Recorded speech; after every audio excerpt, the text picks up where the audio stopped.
Хойд Солонгос цэргийн хүч чадлаараа дэлхийд дахин дохио өгч байх зуур Өмнөд Солонгос улсад бас нэгэн стратегийн чухал нүүдэл болж байна. Эдийн засгийн өсөлтийг ард түмэн хөргөчөө онгоодгоор мэдэхгүй бол тэр нь ердөө цаасан дээрх хоосон тоо гэдэг үг бий. Тэгвэл сүүлийн үед хиймэл оюуны гол хөдөлгөгч хүчин болсон чипний үйлдвэрлэлээр Өмнөд Солонгосын эдийн засгийн өсөлт нэлээд хурдцтай өсөж байна.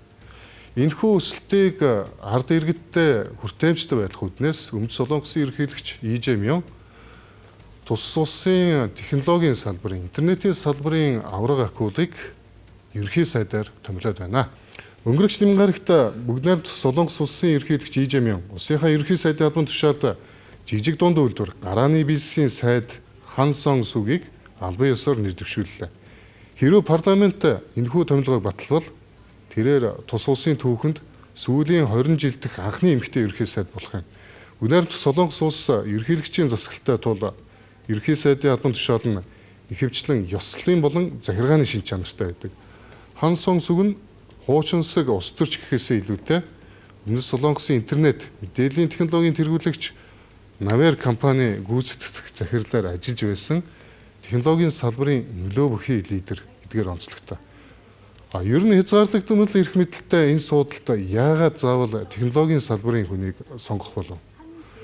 Үүний цаана маш тодорхой улс төрийн болон эдийн засгийн нарийн тооцоол байна. Ерөнхийлөгчийн тамгын газраас түүнийг нэр дэвшүүлэх болсон гол шалтгаанаа улс орноо хиймэл оюуны шилжилтэд амжилттай хөтлөх зорилготой холбон тайлбарласан.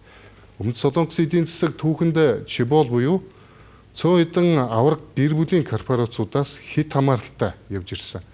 Эдгээр хагас дамжуулагч болон өндөр технологийн экспорт нь улсынх нь макро эдийн засгийн тоон үзүүлэлтийг өсгөж байгаа ч жирийн иргэд болон жижиг дунд бизнес эрхлэгчид энэхүү өсөлтийн үр шимийг бодитоор хүртэж чадахгүй байна гэсэн шүүмжил байн гардаг.